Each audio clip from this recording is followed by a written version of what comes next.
আসসালামু আলাইকুম। আজকে আমরা শ্রোডিঞ্জারের তরঙ্গ সমীকরণের সাহায্যে কিভাবে হাইড্রোজেন পরমাণুর শক্তি পরিমাপ করা যায় সে সম্পর্কে জানার চেষ্টা করব। দেখো, আমাদের প্রথমে বলেছে যে শ্রোডিঞ্জারের তরঙ্গ সমীকরণের সাহায্য। তাহলে শ্রোডিঞ্জারের তরঙ্গ সমীকরণ যেটা সেটাকে তো আগে লিখতে হবে। শ্রোডিঞ্জারের তরঙ্গ সমীকরণ হচ্ছে আমাদের এটা পুরো অংশটাই। তাহলে শ্রোডিঞ্জারের তরঙ্গ সমীকরণ যেটা আছে হাইড্রোজেন পরমাণুর জন্য, এই সমীকরণটাকে আমরা 1 নাম্বার দ্বারা প্রকাশ করি প্রথমেই। তারপরে আমরা কি করেছি দেখো, 1 নাম্বার সমীকরণ যেটা আছে এই 1 নাম্বার সমীকরণকে যদি আমরা সমাধান করতে চাই, 1 নাম্বার সমীকরণ দিয়ে যদি আমরা শক্তি পরিমাপ করতে চাই, তাহলে একে 3টি পৃথক সমীকরণে প্রকাশ করতে হবে।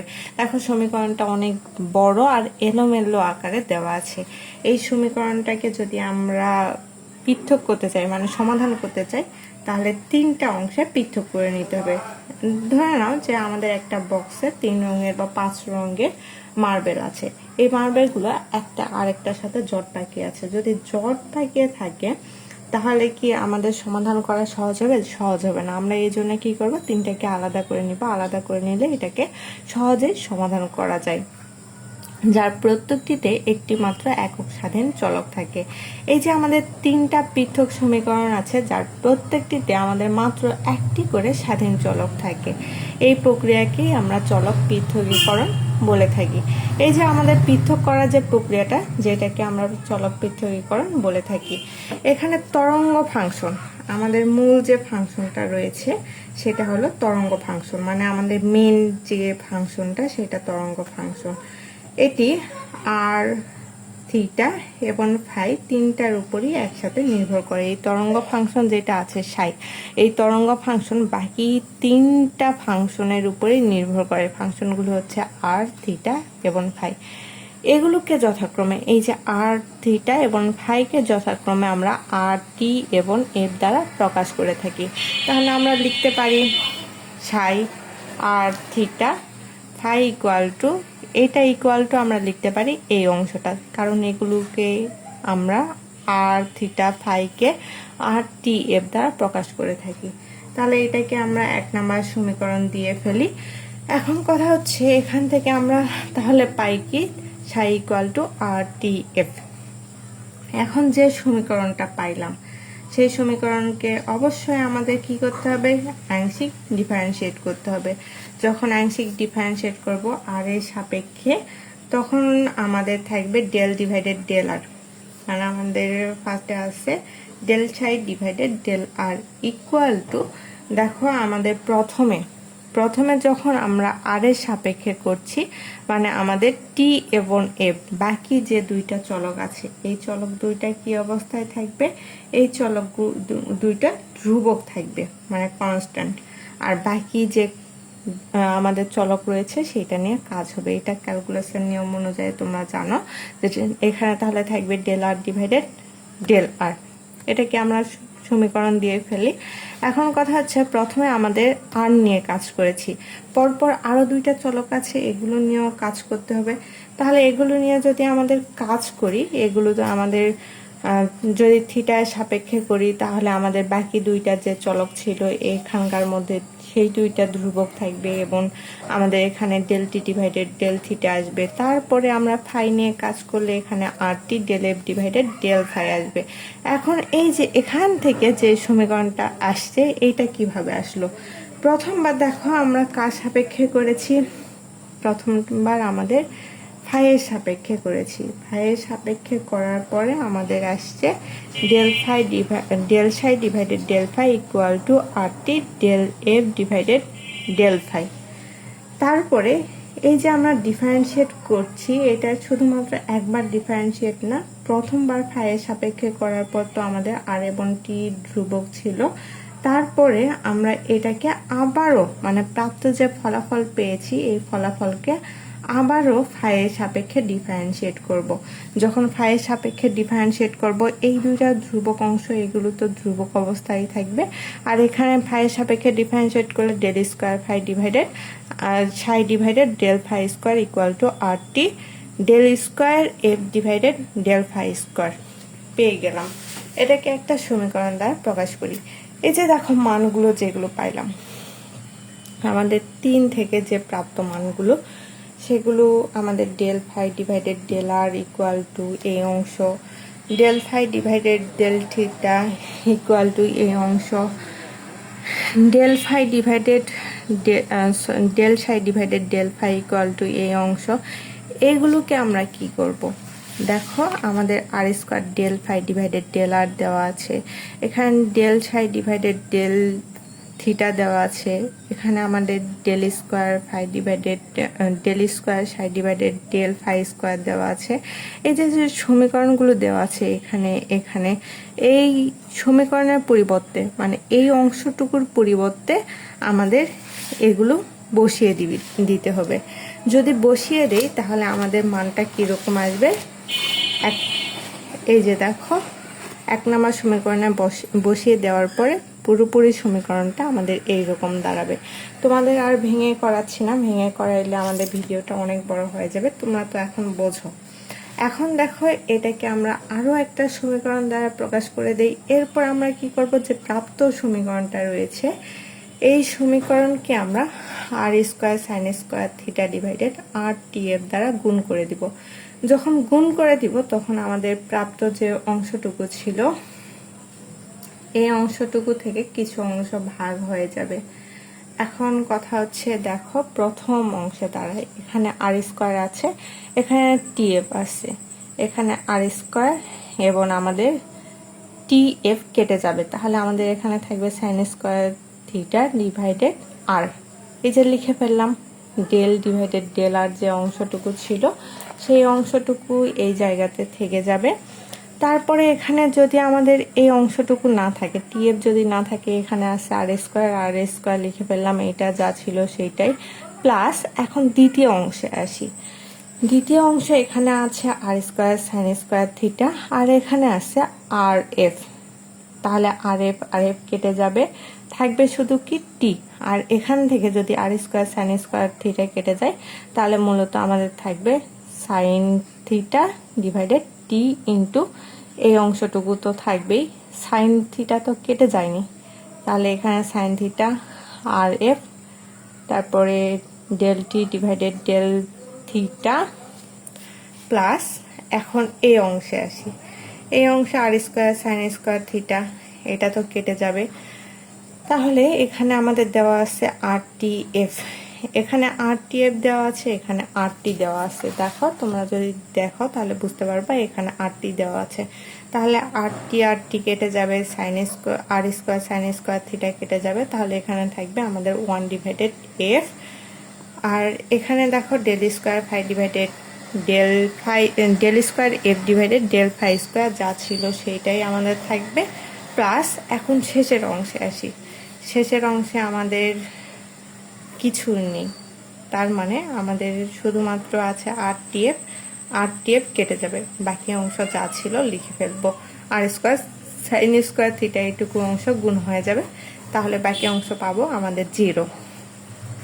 এখন আমরা কি করব? দেখো এই যে আমাদের যে দুইটা সাইন স্কোয়ার থিটা মানে আমাদের মূলত আর থিটা এবং ফাই যে 3টা চলক আছে, আমাদের মূল যে কথাটা ছিল, মূল উদ্দেশ্য কি ছিল? মূল উদ্দেশ্য ছিল চলক পৃথকীকরণ। ফার্স্টে আমরা বলেছিলাম যে চলক পৃথকীকরণ করতে হবে, যেখানে আমাদের আর থিটা এবং ফাই আছে একে অপরের সাথে সম্পূর্ণ মানে একসাথে আবদ্ধ অবস্থায় আছে, এগুলোকে আমাদের কি করতে হবে? আলাদা আলাদা করে নিতে হবে। এখন একটু ভালোভাবে তোমরা লক্ষ্য করো, এই যে যে অংশটা আমাদের দেওয়া ছিল, মানে এই অংশটা যদি আমরা দেখি এই সমীকরণে প্রথমে দেওয়া আছে আমাদের, দেখো এই সমীকরণের ক্ষেত্রে লক্ষ্য করি বা এই সমীকরণের ক্ষেত্রে লক্ষ্য করি, সমীকরণগুলো দেখলে বুঝতে পারবো যে আমাদের প্রথম যে পদটা দেওয়া আছে, প্রথম পদে দেওয়া আছে আর, তাই না? বা এখানে যদি তোমরা দেখো, এখানে দেখলে বুঝতে পারবা যে প্রথম পদে আমাদের থিটা দেওয়া আছে, আর দেওয়া আছে, দ্বিতীয় পদে সেম ভাবে আমাদের থিটা দেওয়া আছে, দ্বিতীয় পদের আর দেওয়া নাই, শুধুমাত্র থিটা দেওয়া আছে। তৃতীয় যে পদটা দেওয়া আছে তৃতীয় পদে শুধুমাত্র ফাই দেওয়া আছে। দেখো তৃতীয় পদ কিন্তু এইটুকু, মানে এগুলোকে যদি আমরা আলাদা আলাদা করে ফেলি, এই অংশে একটা আলাদা অংশ, এই অংশে একটা আলাদা অংশ, এই অংশে একটা আলাদা অংশ, এগুলোকে যদি আমরা আলাদা আলাদা ভাবে দেখি তাহলে তোমরা বুঝতে পারবা যে তৃতীয় যে পদটা আছে সেখানে শুধুমাত্র ফাই আছে, মানে 1/f del square F divided del phi square. এখানে চলককে চলক শুধুমাত্র ফাই। তাহলে আমার প্রশ্ন আসতে পারে, আমরা এই যে এই দুই অংশটা মানে আর এবং আমাদের থিটা এর অংশ বাদ দিয়ে কেন আমরা এই ফাই অংশটাকে এই সমানের পাশে লিখে ফেললাম। দেখো ফাই অংশটাকে আমরা পরে যে সমীকরণটা আছে এই সমীকরণে আলাদা করে ফেলেছি, কারণ আমরা ফাই অংশটি সম্পূর্ণ অলরেডি যদি দেখি তাহলে সম্পূর্ণ এরা একা বা স্বাধীন অবস্থায় ছিল। আর আগের যে পদ দুইটা ছিল যেখানে আমাদের আর বা থিটা, এগুলো একটু ভেজাল পাকিয়ে আছে, যার কারণে আমরা শুধুমাত্র কি করব, এই যে প্রথম এবং দ্বিতীয় পদের এই দুইটাকে রেখে যে কোনো একটিকে ওই পাশে নিতে হবে, যাতে করে আমাদের ধীরে ধীরে যে জগা খিচুড়ি একসাথে পাকিয়ে আছে সেগুলো না পাকিয়ে থাকে, আমাদের সবগুলো আলাদা আলাদা হয়ে যায়। এজন্য আমরা কি করব, ফাইটাকে ফার্স্টে আলাদা করে দিব। তাহলে এই সমীকরণ কয়েকটাকে এক জায়গাতে লিখলাম আর আমরা ফাইয়ের যে অংশটা সেটা আলাদা করলাম। তাহলে এখানে 1/f into del square F divided del phi square লেখা ছিল, আর সামনে ছিল প্লাস। যখন আমরা সমানের ওই পাশে দিব তখন আমাদের এই চিহ্নটা চলে আসবে minus 1/f into del square F divided del phi square. এটাকে আমরা আরও একটা সমীকরণ দ্বারা প্রকাশ করে ফেলি। দেখো আমাদের পুরো যে সমীকরণটা ছিল, সমীকরণটাকে সবগুলোকে কিন্তু আলাদা আলাদা করে লিখলাম, কিন্তু শুধুমাত্র এটাকে সম্পূর্ণ একটা আলাদা করে লিখেছি, এটাকে আমরা আর একটা সমীকরণ দিয়ে প্রকাশ করলাম। এখন যে সমীকরণটা নিলাম সেই সমীকরণটাকে দেখো, এই সমীকরণের বাম পাশে দুইটি চলক, এই যে সমীকরণটা রয়েছে এই সমীকরণের বাম পাশ মানে এই পাশে দুইটা চলক এবং ডান পাশে একটি চলক আছে। এই যে এখানে দুইটা চলক এবং ডান পাশে একটি চলক আছে। চলকের মান যাই হোক না কেন সমীকরণের উভয় পাশের মান হবে সমান। তাহলে উভয় পাশের মানটা কি হবে, উভয় পাশের মান হবে সমান। সেটা তখনই সম্ভব হবে যখন এর মান একই ধ্রুবকের সমান ধরা হয়, মানে আমাদের এগুলোর মান তখনই সমান হওয়া সম্ভব যখন একই পাশের মানগুলো ইকুয়াল টু আমরা এম স্কোয়ার নিব, মানে একটা ধ্রুবক নিতে হবে, ধ্রুবকটাকে ধরে নিলাম যে এম স্কোয়ার। তাহলে আমরা যদি এম স্কোয়ার নেই তাহলে আমাদের এটা সমান হওয়া পসিবল হবে। সো আমরা করলাম কি, আমরা করলাম যে ডান পাশের পদটা রয়েছে 1/f del square F divided del phi square equal to ধরে নিলাম এম স্কোয়ার, বা আমরা এখান থেকে পাই ডি স্কোয়ার, মানে আমরা চলক পৃথকীকরণ করছি তখন আমাদের এই যে সিঙ্গুলার মানে আমাদের যে পদটা এফ এর পদ যেটা রয়েছে, এফ এর যে চলকটা রয়েছে সেটা সিঙ্গেল থাকার কারণে আমরা ডেলকে ডি হিসাবে লিখতে পারি। তাহলে ডেলকে আমরা ডি হিসাবে লিখলাম ইকুয়াল টু আমরা এখান থেকে কি পাইলাম, এফটাকে এই পাশে সাইড চেঞ্জ করে দিলাম, সাইড চেঞ্জ করে দেওয়ার ফলে এখানে ছিল 1/f, এখানে যাওয়ার ফলে হবে মাইনাস এম স্কোয়ার এফ। আর এখানে যদি আমরা এই যে এমটাকে সাইডে আনি মানে এই পাশে নিয়ে আসি তাহলে হয়ে যাবে plus M square equal to F equal to আমরা লিখতে পারি 0।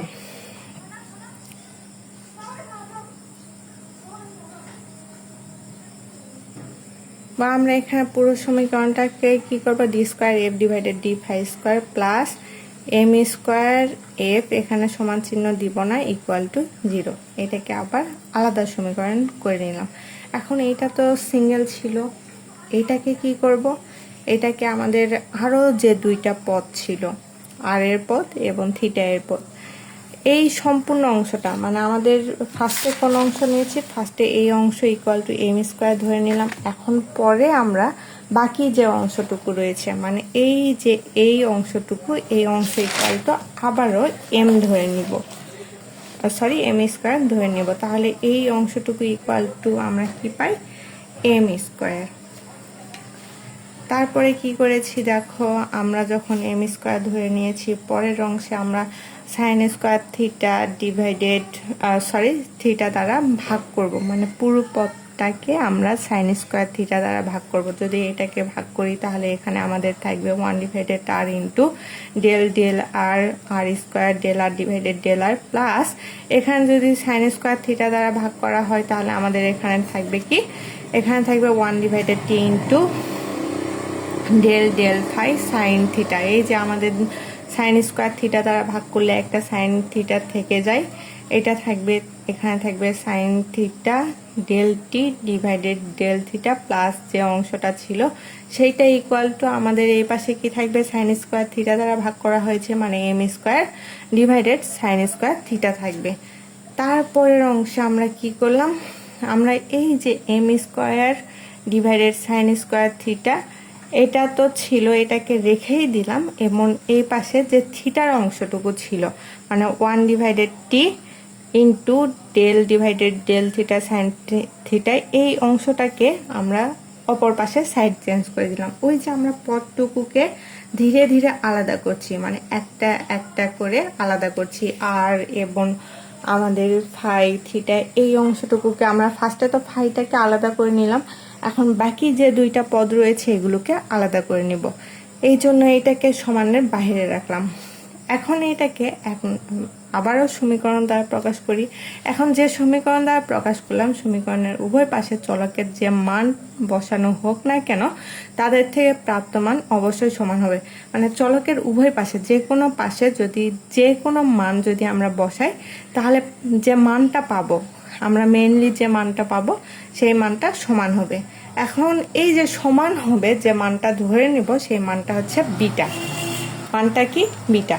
তাহলে এই যে চলকের এই পাশে একবার বিটা ধরে নিব এবং এই পাশে একবার বিটা ধরে নিব। তাহলে যখন আমরা এই পাশে বিটা ধরবো তাহলে পুরো চলকটা লেখার ফলে ইকুয়াল টু আমরা এখানে বিটা লিখে দেই। তারপরে কি করলাম, তারপরে দেখো 1/t সাইন থিটা যেটা আছে ডি ডিভাইডেড ডি থিটা, মানে আমরা যেহেতু আলাদা করে নিচ্ছি, মানে আবার চলক সিঙ্গেল হলে আমরা তো ডেলকে ডি লিখতে পারি, এটা তো আগে থেকেই জানতাম। তাহলে এইখানে চলক যেহেতু আলাদা করে নিলাম বা সিঙ্গেল করে নিলাম, এই জন্য ডেলকে ডি দ্বারা প্রকাশ করলাম, মাইনাস আমাদের এখানে থাকলো M square sine square theta, মানে -1 দ্বারা এখানে আমরা গুণ করে দিয়েছি। গুণ করে দেওয়ার ফলে আমাদের প্লাস চিহ্ন অংশটুকু একটা জায়গায় মানে সামনে নিয়ে আসছি, আর মাইনাসগুলোকে এই যে মাইনাস অংশটাকে এই সাইডে রেখে দিলাম, ইকুয়াল টু আমরা মাইনাস বিটা, এটাকে একটা আলাদা সমীকরণ দিয়ে দিই। এখন আমরা ওই যে বাম পাশে যে অংশটুকু ছিল সেটা ইকুয়াল টু বিটা ধরে নেব। ধরে নেওয়ার ফলে যে ক্যালকুলেশন করার পরে যে অংশটা, ক্যালকুলেশন কিছুই না, শুধুমাত্র ডেলকে ডি দ্বারা প্রকাশ করেছি, যেহেতু এটাও সিঙ্গেল সিঙ্গেল এই জন্য ডি দ্বারা প্রকাশ করলাম। ইকুয়াল টু যে অংশ ছিল সেই অংশটুকু লিখে এটা বিটা ধরে নেই, এটাকে আরো একটা সমীকরণ দ্বারা প্রকাশ করি। এখন দেখো পোলার স্থানাঙ্ক আর থিটা ফাই দ্বারা প্রকাশিত হাইড্রোজেন পরমাণুর জন্য শ্রোডিঞ্জারের তরঙ্গ সমীকরণে চলক তিনটিকে পৃথকীকরণ তিনটি সমীকরণ নিম্নরূপ। এই যে চলক পৃথকীকরণের ক্ষেত্রে আমরা তিনটা সমীকরণ আলাদা আলাদা করে নিয়েছি। তিনটা সমীকরণের প্রথমটা হচ্ছে আমাদের ফাইয়ের সমীকরণ। ফাইয়ের সমীকরণ ছিল D square F divided D phi square plus M square F equal to 0। এই যে সমীকরণটা, এটা হচ্ছে ফাইয়ের সমীকরণ। এখন এই যে যেটা আমরা পাইলাম এটা হচ্ছে ফাইয়ের সমীকরণ, আগেই তো বললাম। তারপরে আমরা 1/t এই যে সমীকরণটা, এটা কিসের সমীকরণ বলতো, এটা হচ্ছে থিটার সমীকরণ। যখন আলাদা করে নিয়েছিলাম তখন দেখেছি যে এই সমীকরণটা হচ্ছে আমাদের থিটা এর সমীকরণ। আবার দেখো এই যে 1/r ইকুয়াল টু যে সমীকরণটা আমাদের দেওয়া আছে, এই সমীকরণটা কি, এই সমীকরণটা হচ্ছে আর এর সমীকরণ। এখন আমরা কি করব, হাইড্রোজেনের শক্তি পরিমাপ করব। হাইড্রোজেনের শক্তি যখন পরিমাপ করব তখন দেখো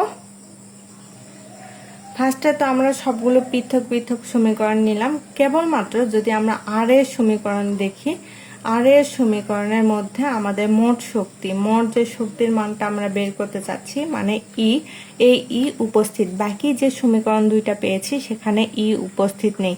উক্ত সমীকরণটি সমাধান করলে দেখা যায় যে কোনো কোয়ান্টাম শর্ত ছাড়াই ই এর মান ঋণাত্মক মানের জন্য সমাধান করা যায়। কিন্তু কি এর ঋণাত্মক মানের জন্য কোয়ান্টাম শর্ত পূরণ করতে হবে। আমাদের কথা হচ্ছে শ্রোডিঞ্জার সমীকরণটি যখন বিজ্ঞানীরা সমাধান করতে গেলেন তখন পরমাণুর ভেতরে বন্দি থাকায় ই ঋণাত্মক হলে, শুধুমাত্র ই কি হইলে ঋণাত্মক হলে ইলেকট্রনটি চাইলেই কোনো শক্তির মান গ্রহণ করতে পারে না। সমীকরণটি তখনই আমাদের প্রযোজ্য হবে যখন ইলেকট্রনটি নির্দিষ্ট কিছু কোয়ান্টাম শর্ত মেনে চলে। শুধুমাত্র ই এর মান ঋণাত্মক হলে সমীকরণ যে আমাদের খাটবে এমন কোনো শর্ত দেওয়া ছিল না। আমাদের সমীকরণটা তখনই খাটবে যখন ই এর মান ঋণাত্মক হবে এবং কোয়ান্টাম শর্ত মেনে চলবে, তখনই আমাদের এই সমীকরণটা মানে আমাদের শক্তি পরিমাপ করা যেতে পারে। মানে আমাদের মেইনলি বাস্তবসম্মত মানের দরকার। বাস্তবসম্মত মান হইলে আমাদের হাইড্রোজেন পরমাণুতে মোট শক্তি নির্ণয় করা যায়। তাহলে হাইড্রোজেন পরমাণুতে যখন মোট শক্তি নির্ণয় করব তখন হাইড্রোজেন পরমাণুতে মোট শক্তি ই ইকুয়াল টু আমরা লিখতে পারি -2π2m² ডিভাইডেড n² h², যেখানে n ইকুয়াল টু প্রধান কোয়ান্টাম সংখ্যা। এখানে আমাদের n এর মান অনেক কিছু হতে পারে আমাদের অনেক কিছু হলেই শুধুমাত্র হবে এমন না, n এর মানকে আমাদের পূর্ণ সংখ্যা হইতে হবে, মানে 1 2 3 ইত্যাদি, যেগুলোকে আমরা প্রধান কোয়ান্টাম সংখ্যা হিসাবে চিনে থাকি। এর মাধ্যমে আমরা কি করতে পারবো? হাইড্রোজেন পরমাণুর শক্তি পরিমাপ করতে পারবো।